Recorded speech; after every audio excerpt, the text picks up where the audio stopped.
ఈ foreign brand లాగా దానికి నేమ్ ఇచ్చారు పీటర్ ఇంగ్లాండ్ అని చెప్పి. But it's a Indian company. Peter England is owned by Aditya Birla group. So ఇలాంటి ట్రిక్స్ అన్నీ మన మైండ్లో. సో ఫ్యాబ్ ఇండియా అన్నది కూడా వాళ్ళు ఏదో మనలో ఉన్న పేట్రియాటిజంని మన ఇప్పుడు మోదీ గారు చెప్పినట్టు మనం స్వదేశీ అన్న మొత్తం కాన్సెప్ట్ని. సో బేసిక్గా వాళ్ళు అమ్ముతున్నది ఏంటంటే స్వదేశీ అన్న స్టోరీని మనకు అమ్మారు వాళ్ళు. అలాగే మీరు సూపర్ మార్కెట్కి వెళ్ళినప్పుడు పచ్చళ్ళ సెక్షన్కి వెళ్తారు. అక్కడ ప్రియా పచ్చళ్ళు ఉంటాయి, రెగ్యులర్గా మీరు వాడే పచ్చళ్ళు ఉంటాయి. కానీ ఏదో ఒక కొత్త బ్రాండ్ వచ్చి ఉంటుంది. అమ్మమ్మ గారి చేతి వంట అని, లేకపోతే గ్రాండ్ మాస్ రెసిపీ అని చెప్పి, హిందీలో అంటే నానికా అచార్ అని ఆయన ఎగ్జాంపుల్ ఇచ్చారు.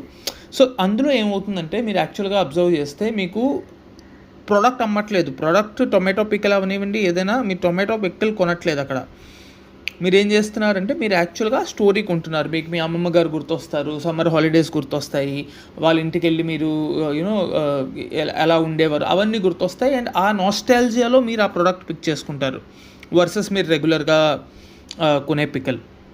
కాబట్టి ఇవన్నీ బేసిక్గా ప్రోడక్ట్ వర్సెస్ స్టోరీ ఫ్రేమ్వర్క్లో వస్తాయి.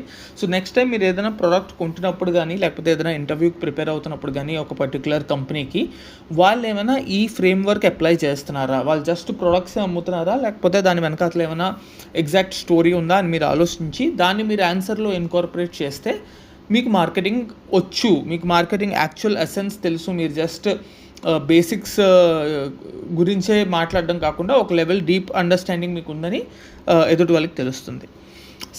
సెకండ్ టర్మ్ పేరండి cognitive bias. So cognitive bias అంటే ఏంటంటే చూడండి, మన బ్రెయిన్లోని ఆల్రెడీ చాలా రకమైన బయాస్లు ఉంటాయి. అది ఒక మనిషి పట్ల కానీ, ఒక బ్రాండ్ పట్ల కానీ, లేకపోతే కొన్ని భయాలు ఉంటాయి, కొన్ని ఆకర్షణలు ఉంటాయి. వీటిని కాగ్నిటివ్ బయాసెస్ అంటారు. సో ఇవి మనకి ఎలాగ యాడ్ చేస్తాయంటే మీరు ఇన్స్టాగ్రామ్లో యాడ్స్ చూస్తే మీకు ఓన్లీ ఫ్యూ లెఫ్ట్ అని కానీ, లేకపోతే లాస్ట్ డే ఆఫ్ సేల్ అని కానీ ఇలాంటి కాల్అవుట్స్ వస్తాయి.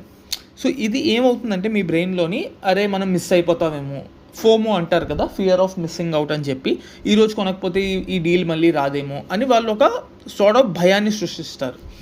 దానివల్ల ఏమవుతుందంటే మీరు వెంటనే యాడ్ టు కార్ట్ చేసేసి వెంటనే కొనేస్తారు ఆ ప్రోడక్ట్. అందుకే మీరు క్లియర్గా చూస్తే ఇలా బై నౌ అని చెప్పి చాలా పెద్ద పెద్ద ఐకాన్స్, చాలా పెద్ద పెద్ద కాల్అవుట్స్ పెడతారు వాళ్ళు. ఇవన్నీ మీరు ఇన్స్టాగ్రామ్ యాడ్స్ కానీ అబ్జర్వ్ చేస్తే అందులో మీకు క్లియర్గా తెలుస్తుంది ఏంటంటే. సో నెక్స్ట్ టైం మీరు ఈరోజు ఇన్స్టాగ్రామ్ స్క్రోల్ చేస్తూ మధ్యలో ఏమైనా యాడ్ వస్తే అందులో మీరు అబ్జర్వ్ చేయండి, వాళ్ళు మీకు స్టోరీ సెల్ చేస్తున్నారా, లేదంటే వాళ్ళు మీకు కాగ్నిటివ్ బయాస్ సెల్ చేస్తున్నారు. ఏంటంటే ఒక రకమైన ప్యానిక్ మీలో క్రియేట్ చేసి మీరు త్వరగా తీసుకోండి, వేగంగా కొనండి అన్నట్టు.